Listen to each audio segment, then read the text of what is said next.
ॐ श्री परमात्मने नमः। अथ पञ्चमोऽध्यायः।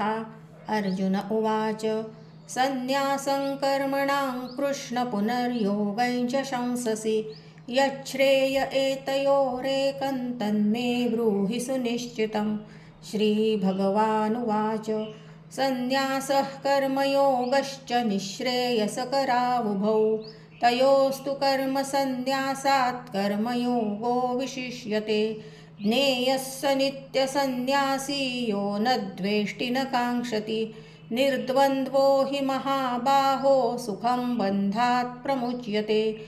साङ्ख्ययोगौ पृथक् बालाः प्रवदन्ति न पण्डिताः एकमप्यास्थितः सम्यगुभयोर्विन्दते फलम्।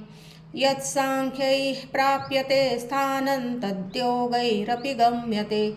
एकं साङ्ख्यं च योगं च यः पश्यति स पश्यति। सन्न्यासस्तु महाबाहो दुःखमाप्तुमयोगतः योगयुक्तो मुनिर्ब्रह्म न चिरेणाधिगच्छति। योगयुक्तो विशुद्धात्मा विजितात्मा जितेन्द्रियः सर्वभूतात्मभूतात्मा कुर्वन्नपि न लिप्यते। नैव किञ्चित् करोमीति युक्तो मन्येत तत्त्ववित्। पश्यै शृण्वन् स्पृशै जिघ्रन् नश्नन् गच्छन् स्वपन् श्वसन् प्रलपन् विसृजन् गृह्णन् उन्मिषन् निमिषन्नपि इन्द्रियाणीन्द्रियार्थेषु वर्तन्त इति धारयन् ब्रह्मण्याधाय कर्माणि सङ्गं त्यक्त्वा करोति यः लिप्यते न स पापेन पद्मपत्रमिवाम्भसा। कायेन मनसा बुद्ध्या केवलैरिन्द्रियैरपि योगिनः कर्म कुर्वन्ति सङ्गं त्यक्त्वात्मशुद्धये। युक्तः कर्मफलं त्यक्त्वा शान्तिमाप्नोति नैष्ठिकीम् अयुक्तः कामकारेण फले सक्तो निबध्यते। सर्वकर्माणि मनसा सन्न्यस्यास्ते सुखं वशी नवद्वारे पुरे देहि नैव कुर्वन्न कारयन् न कर्तृत्वं न कर्माणि लोकस्य सृजति प्रभुः न कर्मफलसंयोगं स्वभावस्तु प्रवर्तते। नादत्ते कस्यचित् पापं न चैव सुकृतं विभुः अज्ञानेनावृतं ज्ञानं तेन मुह्यन्ति जन्तवः।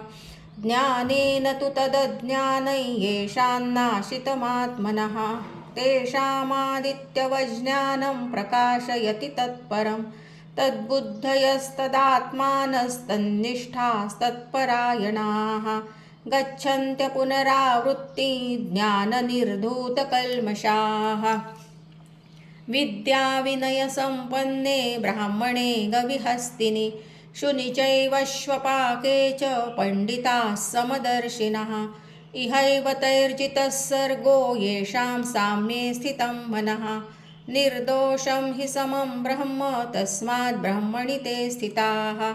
न प्रहृष्येत् प्रियं प्राप्य नोद्विजेत् प्राप्य चाप्रियं स्थिरबुद्धिरसम्मूढो ब्रह्मविद् ब्रह्मणि स्थितः। बाह्यस्पर्शेष्वसक्तात्मा विन्दत्यात्मनि यत्सुखं स ब्रह्मयोगयुक्तात्मा सुखमक्षयमश्नुते। ये हि संस्पर्शजा भोगा दुःखयोनय एव ते आद्यन्तवन्तः कौन्तेय न तेषु रमते बुधः। शक्नोति हैव यः सोढुं प्राक्शरीरविमोक्षणात् कामक्रोधोद्भवं वेगं स युक्तः स सुखी नरः। योऽन्तः सुखोऽन्तरारामस्तथान्तर्ज्योतिरेव यः स योगी ब्रह्मनिर्वाणं ब्रह्मभूतोऽधिगच्छति। लभन्ते ब्रह्मनिर्वाणमृषयः क्षीणकल्मषाः छिन्नद्वैधायतात्मानः सर्वभूतहिते रताः। कामक्रोधवियुक्तानां यतीनां यतचेतसाम् अभितो ब्रह्मनिर्वाणं वर्तते विदितात्मनां। स्पर्शान् कृत्वा बहिर्बाह्यांश्चक्षुश्चैवान्तरे भ्रुवोः प्राणापानौ समौ कृत्वा नासाभ्यन्तरचारिणौ यतेन्द्रियमनोबुद्धिर्मुनिर्मोक्षपरायणः विगतेच्छाभयक्रोधो यः सदा मुक्त एव सः भोक्तारयज्ञतपसां सर्वलोकमहेश्वरं सुहृदं सर्वभूतानां ज्ञात्वा मां शान्तिमृच्छति। ॐ तत्सदिति श्रीमद्भगवद्गीतासु उपनिषत्सु ब्रह्मविद्यायां योगशास्त्रे श्रीकृष्णार्जुनसंवादे कर्मसन्न्यासयोगो नाम पञ्चमोऽध्यायः।